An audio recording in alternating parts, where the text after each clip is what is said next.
Assalamualaikum warahmatullahi wabarakatuh. Apa kabar Ibu Bapak Guru hebat? Pada video kali ini dalam ruang kolaborasi modul 2.1, kami akan memaparkan hasil diskusi kami tentang analisis skenario pembelajaran berdiferensiasi jenjang SMP. Terlebih dahulu, saya akan memperkenalkan anggota dari kelompok kami, yaitu saya, Irda Leni, Bapak Nasimun, dan Ibu Erza Marlini. Pada diskusi kali ini, kami akan membahas tentang pembelajaran berdiferensiasi sesuai dengan skenario yang telah diberikan, yaitu pada jenjang SMP. Pak Dudidam, seorang guru SMP, ingin mengajarkan murid-muridnya materi tentang iklan. Tujuan pembelajarannya adalah murid-murid dapat menangkap makna secara kontekstual terkait fungsi sosial, struktur teks, dan unsur kebahasan dari iklan tentang produk dan jasa. Pak Dudidam lalu membuat skenario pembelajaran sebagai berikut. Pertama, diskusi seluruh kelas.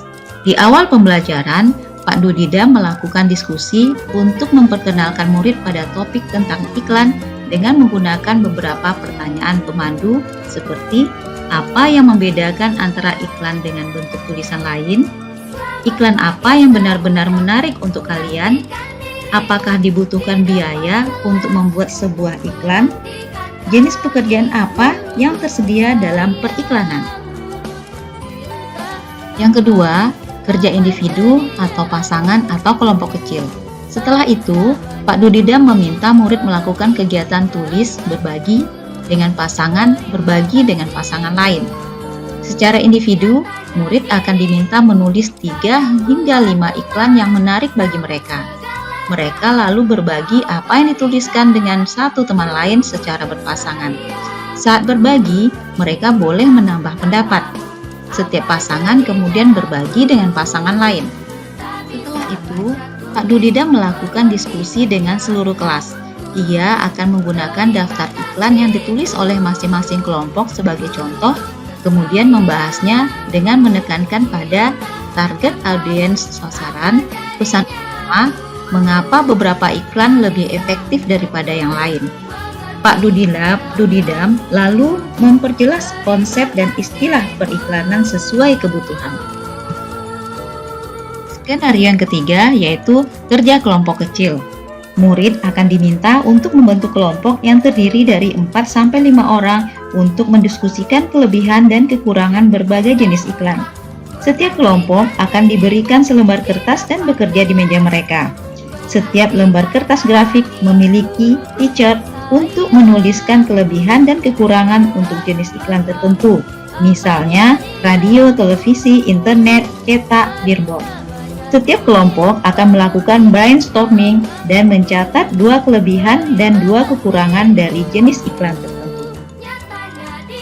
Setiap kelompok akan melakukan brainstorming dan mencatat 2 kelebihan dan 2 kekurangan dari jenis iklan tertentu.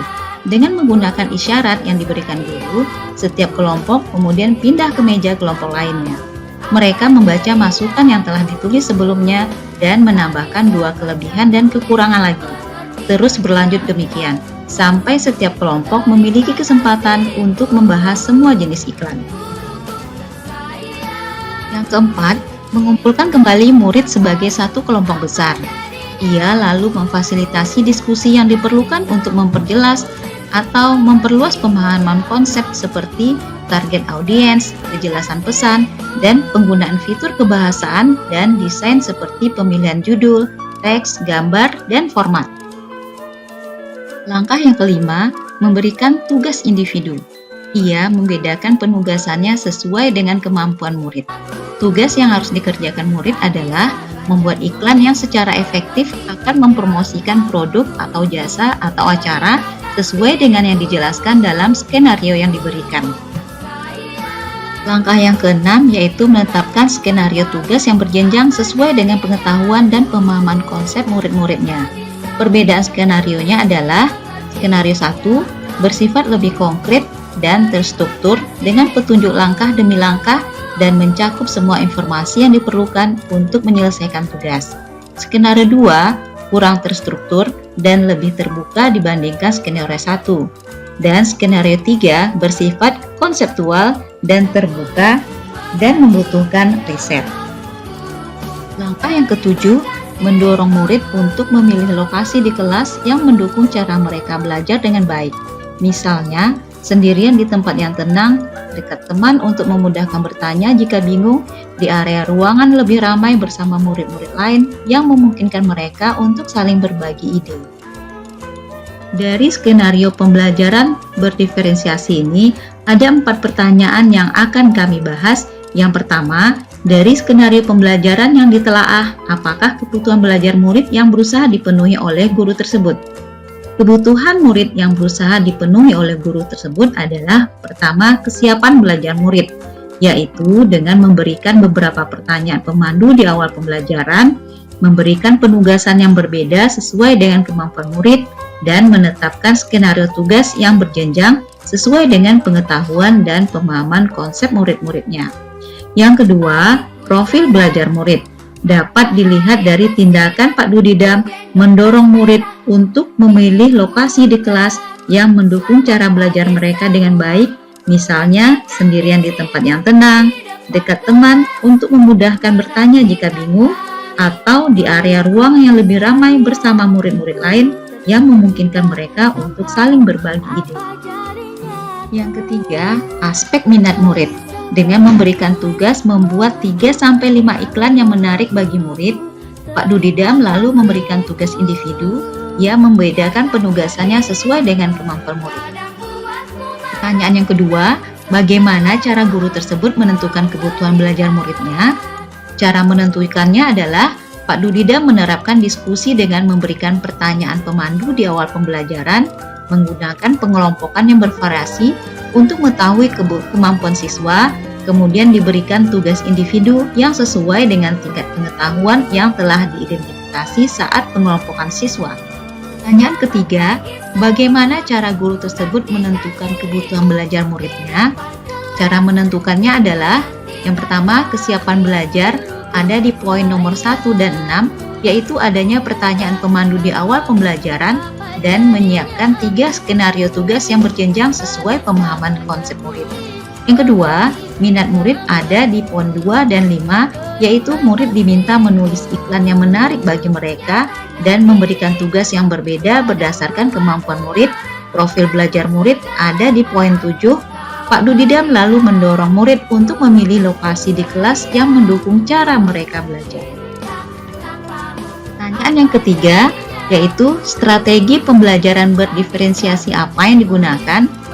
Strategi pembelajaran berdiferensiasi yang digunakan yaitu diferensiasi proses melalui variasi proses pembelajaran dengan meminta murid melakukan kegiatan tulis, berbagi dengan pasangan lain, kemudian melakukan diskusi dengan kelompok lain. Kemudian variasi kerja individu, berpasangan, dan kelompok. Menetapkan skenario tugas yang berjenjang untuk membangun pemahaman yang sama, tetapi dengan tantangan, dukungan, dan kompleksitas yang berbeda.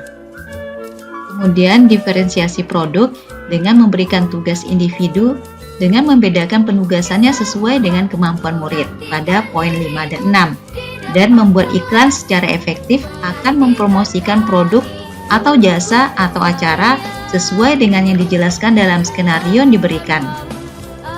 Yang terakhir, diferensiasi konten menggunakan daftar iklan yang ditulis masing-masing kelompok. Setiap lembar kertas grafik memiliki T-chart untuk menulis kelebihan dan kekurangan untuk jenis iklan tertentu, misalnya radio, televisi, internet, cetak, billboard.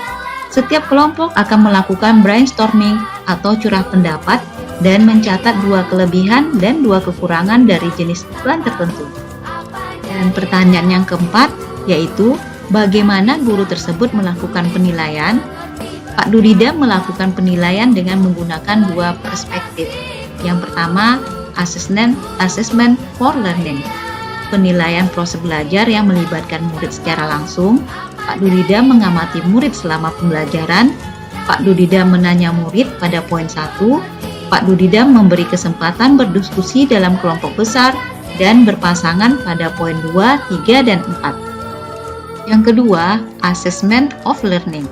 Pak Dudidam melakukan penilaian untuk tugas yang berjenjang sesuai dengan pemahaman konsep dan kemampuan setiap siswa sesuai dengan skenario pada poin 6. Di sini Pak Dudida melakukan penilaian divariasikannya dengan kesiapan belajar siswa. Demikian hasil diskusi kami tentang skenario pembelajaran berdiferensiasi tingkat SMP. Semoga bermanfaat dan kami ucapkan terima kasih. Assalamualaikum warahmatullahi wabarakatuh.